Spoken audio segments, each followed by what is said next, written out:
Welcome to the Franchise Freedom Podcast, where you can escape the corporate trap through franchise ownership. Here's your host, Giuseppe Grammatico, the franchise guide.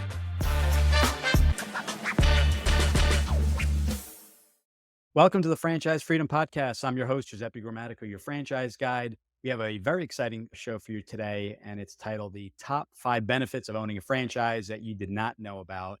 So we know the benefits of owning a franchise, the support, that value proposition, the systems that are in place, the manuals, all the support and services that are being offered, and what we call an unfair advantage in my book, Franchise Freedom.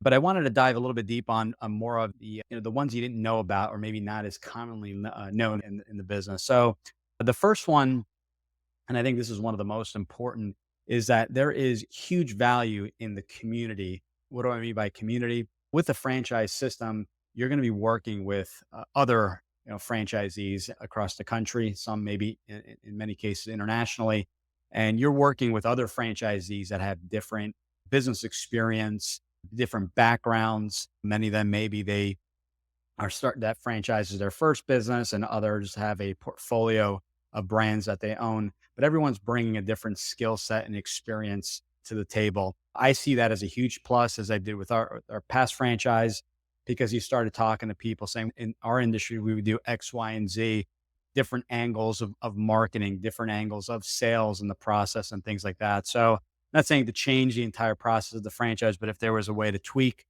the systems a little bit or make certain changes, you got to really use kind of best practices in closing sales and customer retention, customer service, and various other areas. So the community is super important. I did a show with Lucas Root a while ago. We talked about the power of having that community, and it just brought up that idea. And that was the reason for this first one, is that get close with the other franchise owners and learn from their experiences, work together, maybe team up on a marketing campaign.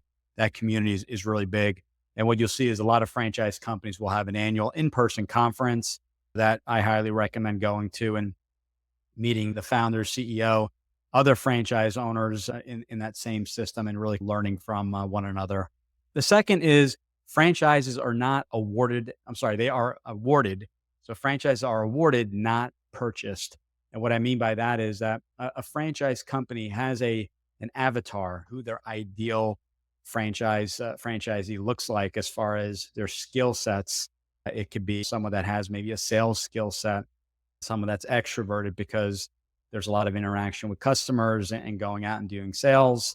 In other cases, it may be financials, right? You need to have so much liquidity, so much in net worth. In other cases, it may be full-time versus part-time. There are brands that do require you to be full-time in the business, whereas other brands will allow you to be part-time day one. The awarding process is a process where every conversation, they're looking for that match, just like you're looking for the match with the franchisor. So two-way interview process, as I call it, and that match is key because they want to set you up for success. They want to make sure the match is there. They want you to be successful, but at the same time, if something is missing, as far as a particular skill set, that should be brought up in conversation sooner than later to figure out, okay, if it is sales, are you willing to hire a sales manager day one in order to take on the various sales efforts?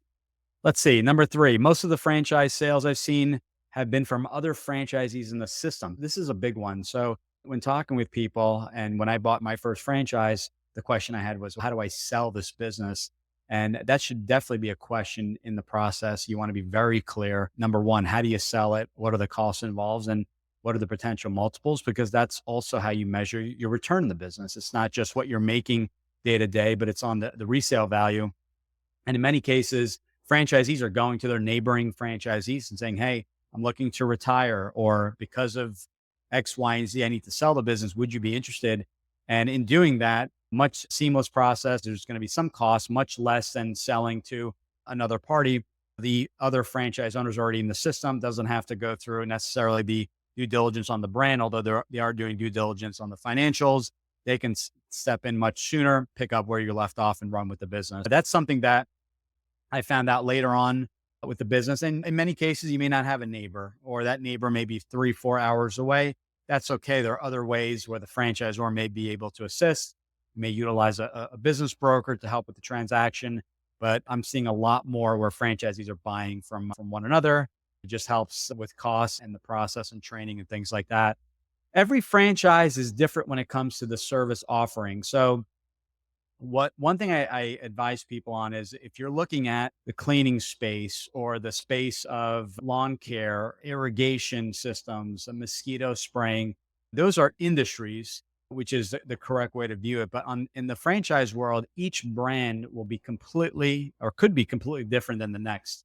So you could have a mosquito spraying brand that may require you to be full time and spray on a daily basis before hiring your technician, where the marketing is simply assets that have been created for you so that you can deploy that on social media versus another brand in the exact same space that will allow you to be semi absentee, where you're never spraying any of the chemical. You're hiring technicians for an hourly wage, possibly to get started. And then you're off to the races. You're utilizing turnkey marketing that gets funneled to a call center. So, two of the exact same services. The customer doesn't, really know the difference internally, right? Because they're just getting the yard spray for mosquitoes. But from a operation standpoint, from a role standpoint, much different. And that's part of where we help, where we may show one brand in the home service space that's a good fit, where as others are not a good fit, simply because the roles are going to be different and the requirements. Don't just look at industry specific. Look at, okay, this is an industry I like. What are the brands that are available to allow me to be part-time and not be actually doing the actual work itself, the roofing, the mosquitoing, the lawn care and things like that, but really utilizing the system and overseeing the entire process. And then lastly, there's just about, if you can think of a business, there's a franchise. There's over, I would say, 4,000 franchises in the US alone in 70 plus industries. The reason I bring this one up as number 5 is simply because there are a lot of brands out there. Most people think it's all fast food, it's definitely not the case. It just happens to be there's a lot of fast food brands, big signage. You see them on the highway location, whereas a lot of other companies don't need to be on a main street because their efforts are more digital marketing spend. So maybe they are located in an industrial park, class B or class C building, where they don't need the exposure of the signage, but they're really relying on the marketing. So if you could think of the business, there's really a franchise. And part of number 5 here also is that when looking at brands, you can add additional brands to really complement one another and avoid obviously any competition or overlap. So it could be a brand that we go back to the mosquito spraying as a franchise in and of itself,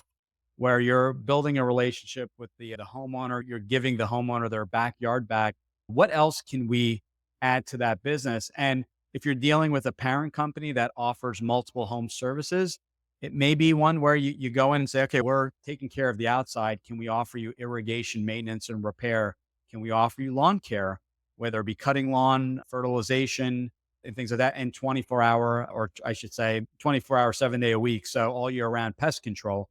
So it may not be offered directly in that franchise, but you are able to really what we call brand stack and add complementary brands that are not competing, that are not overlapping with one another, and really helping the homeowner, one vendor, one phone call, one invoice to handle basically all the services. Community is big, just to recap. So community is number 1. Franchises are awarded, not purchased. Most of the franchise resales and purchases are happening within franchise owners. Every franchise is different. So when you look at industries, the brands within those industries can vary based off of role and the support you're getting. And if you can think of a business, there's 4,000 franchise companies in just about every industry. And a lot of individuals are brand stacking and adding complementary brands. So thought this was an interesting episode. It covered about 2 or 3 questions we received over the last couple weeks. Let me know if you have any questions. If we didn't cover a topic that you covered, let us know. And that'll be a potential future episode. Thanks again for joining. If you think of someone that could benefit from this show, please share that with that individual. And I'm looking forward to your feedback. Take care.